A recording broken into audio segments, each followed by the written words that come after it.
Hi, I'm Ellen McCauley. I'm at Pray It Off. We had last Thursday off. It was Thanksgiving. And I don't know about the rest of the group, but I feel like I haven't been to Pray It Off in 20 years. I feel like, Pray It Off, oh my gosh, it's been so long. Because we get so used to coming. And you know, this time of year, a lot of people might say a weight loss group. I've got so much to do. I'm so stressed out by the holiday. And remember I say to you, everyone, that you always know where my mind's at by the topic of the night. And I'm feeling a little stressed out. I haven't done my Christmas cards. I have almost no gifts purchased. My house is not decorated, inside or out.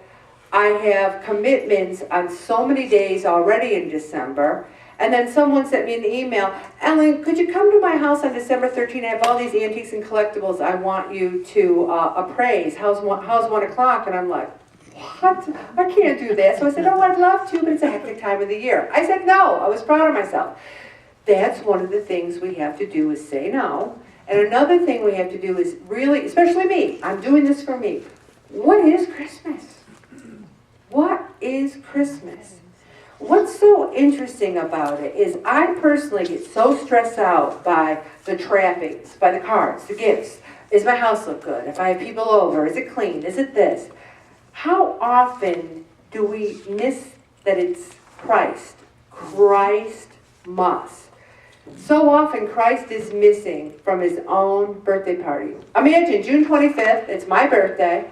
And everyone's out buying gifts, not for me, having a great time, a party. I'm out there going, isn't this my party? How come I wasn't invited? Imagine having your birthday party and not being invited.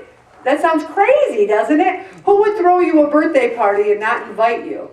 But that's what so many of us do.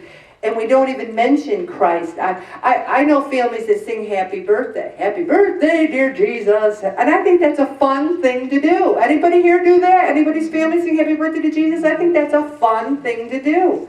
Also, so often he's an uninvited guest. Don't mention Christmas. Happy holidays. Happy holidays. Yeah, I hate that.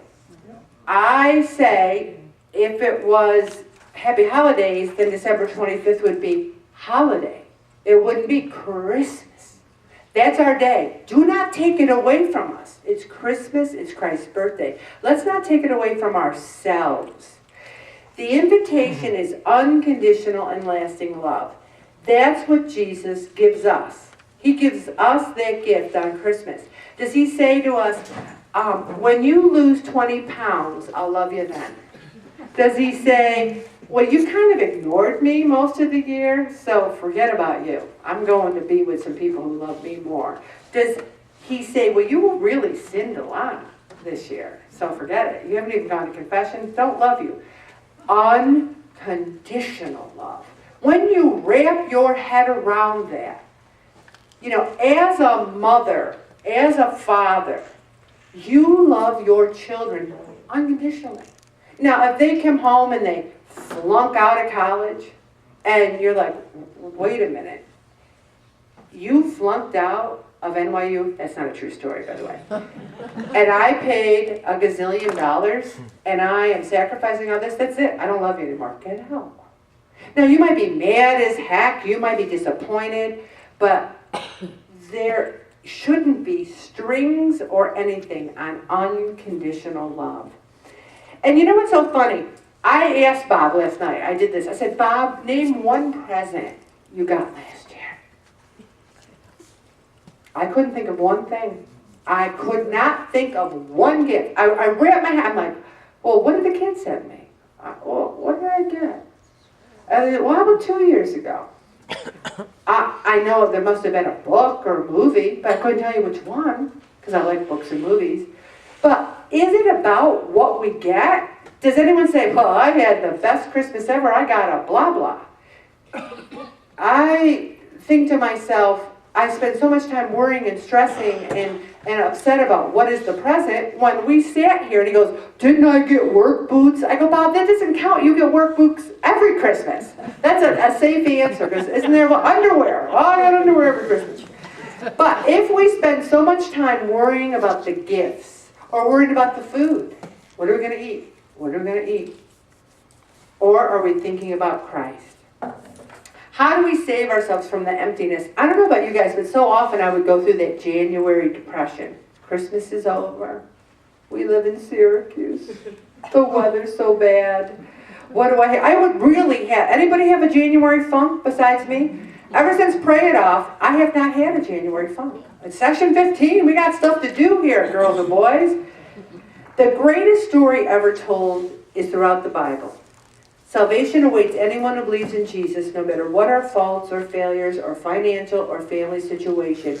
If you do not have a Martha Stewart Christmas tree in your living room, Jesus doesn't say, I'm not going there because it just doesn't look good enough for me. Jesus does not care about any of those things. He cares about our love and our compassion and our reaching out to others. And I tell you, one of the best Christmas Eves we ever had was when we went to Van Dyne and helped give out presents and spent the whole Christmas Eve with all the residents there. And there's so many people who are forgotten. And when I used to do Bible study at Van Dyne, we'd go around the room and everyone would say what they wanted to pray for. And I would write it down, and we'd pray for all this, and there was one woman, and we just lost her a little while ago, and she would always say, I'd like to pray for the forgotten. I would like to pray for those who no one will remember. And so after she passed away, somebody else took up that prayer. They said, now that she's gone, I want to pray for the forgotten. And you know, we're so lucky. We have our families, we have friends, but there are a lot of people out there who are forgotten. And maybe if we can do one thing to alleviate that. So often we think, well, I took a tag off the Christmas tree and I'm buying a present, and that is so good. That is so good. But there's also the gift of your presence. You know, do you smile to reach out, or do you say Merry Christmas? I have no bones about saying Merry Christmas. None. If someone came up to me and said Happy Hanukkah, and I'd say Merry Christmas to you too. I'm not insulted by that. I think don't be afraid to say Merry Christmas. And you know what else? Asking for faith is often the first step in receiving it. If you're feeling kind of non-Christmassy right now, and we just stop and say a little prayer together, and we say, Jesus, increase our faith. Help us not to be stressed out. Does anyone feel stressed about the holiday besides me? Anybody? A few people? I'm feeling a little stressed, but that's why I'm like, Jesus is the reason for this season. And let's think of 10 ways to keep Christ in Christmas. The number one way to keep him in Christmas is to have him present in your daily life. And since I've begun the Pray It Off journey, I don't put Jesus on the shelf and say, there you are, Jesus, and when I need you, I know I can dust you off. Oh, there's a family crisis. Here we go, Jesus. Cha-ching, cha-ching, dust cloth. Jesus, help me. How often do so many people live that life? You know, where you have them on the shelf, when you need them, you take them off, dust them off. Ever since I started Pray It Off and we come here every day, I am such a fault. I have so many faults. So I am not perfect. But you know what I realized? Jesus doesn't care. He just loves me unconditionally. He doesn't say, you know, Ellen, you had too many Michelob Ultras. Forget it. I don't love you anymore. He's like, Ellen, I hope you learned your lesson. That's what he might say. Give God one very special gift just from you to him. A sacrifice. If you say, you know what, Jesus, no one's going to notice. And you know what's funny? No one notices a lot of things. You think, and it's so funny. I got new glasses, and I thought they were revolutionary. I said, oh my gosh, they have pink sides, and everyone's going to be saying, oh my gosh, look at your new glasses. They're so revolutionary. They're so different. They're so unusual. And I said, should I get them? They're so different. They're so strange. No one said one word. I've had new glasses for 2 weeks now. One person is like, whoa, look at those new glasses. Nobody. My own kids are like talking to me. They're like, do you see I got new glasses? They're pink. They're unusual. And they're like, oh yeah, they look nice. People don't notice things. We think we're going to go to a party, and if we don't eat everything in sight, people are going to say something. No, everyone's so busy about what they're eating, they're really not going to pay attention to you. People are out there going, I feel bad, I didn't say Ellen had new glasses. Do not feel bad about that. It's okay. My point is, you think everyone notices these things, and people really don't. Maybe if I was naked up here, someone might go, oh, my eyes, but no. Give one special gift just from you to him that no one notices. One year I did this. It was mine and God's secret, and I still think about it at times, and it makes me so happy. It was something big. It doesn't have to be something big every year. You could forgive someone that in your heart you're pretending you forgive them, and they think you might have forgiven, but your heart. And I love this sacrifice of forgiveness, because maybe your gift to God will be to forgive someone you've needed to forgive for a long time. You may discover that you've given a gift back to yourself. And I love Corrie ten Boom. I love The Hiding Place. I have read it a gazillion times. And she who survived the Holocaust says, forgiveness is to set a prisoner free and to realize the prisoner was you. Beautiful. Set aside a special time to read Luke 1, 5 through 56 through 2, 1 through 20.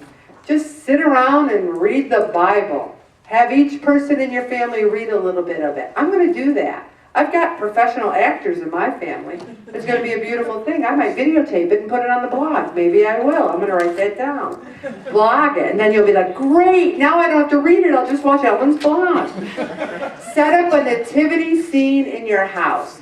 To me, Christmas is not Christmas until that nativity scene is out there. Amen. And if you don't have one, you tell me, and I'll find one at a garage sale for you next year. All right? I'm not kidding. I will. Plan a project of goodwill. There's a lot of tags on the Van Dyne tree, and people just aren't taking them, and I don't know why. And I almost felt like taking 10 off the tree and bringing them in and seeing if anyone wanted to bring a gift. If you have a chance, and you know where it is, and you want to come and take a gift off the tree, or if there's something you can do for someone, extra canned goods, extra stuff, just a little project of goodwill. I love Christmas caroling. Shannon, our professional singer daughter, is coming to Van Dyne on December 23rd. Has a piano player, and she's going to sing Christmas carols on every floor. And then we're going to take her and videotape her singing it. And I don't know if I ever told you, but I had this charity group buy this system that every digital TV in the place, and we have them in the court, you can play something and it shows on every TV. And so we're going to videotape it, and throughout Christmas and Christmas Day and Christmas Eve, you just put on a channel and you can hear her singing Christmas carols. I'm so excited about that. I'm so excited about the Christmas caroling. Give a surprise gift of service to each member of your family. Bob, really pay attention to this one here, because it says, you might consider giving a back rub to your spouse. I know it's so funny. I really don't like back rubs. I don't know why. I mean, maybe I do. Maybe I never get them. Maybe that's why I don't even know. I've been using cream. He's been using cream on his hands, he said. But make it personal. And if just something that, empty the dishwasher for a month, or just something interesting. Set aside a time of family devotion on Christmas Eve or Christmas morning. One of our family devotions on Christmas Eve is that we watch the very religious movie, It's a Wonderful Life, as a family. To me, it is a religious experience. My 19-year-old son said, the only thing I can think of is getting home to Christmas Eve, and I don't know if I can do that. I-A-W-L. He goes, and I-A-W-L. And I knew what he meant. It's a wonderful life. Because he did that in the text. Because we love it so much. And when it opens in the beginning, and he's like, Jesus, Mary, and Joseph, help my friend George Bailey. It is a beautiful, life-affirming movie. Watch it. Say the rosary at Christmas. Give God a birthday card. Give them a birthday card. Have your family sign it. I would never miss church. There's people who don't go to church on Christmas. It's an important holiday, okay? And also religious cards. Remember my take on that? I always give religious cards. No Santa cards for me. And if you want to write a letter to a missionary, let me know, because Bob's sister is one, and I'm stopping right there.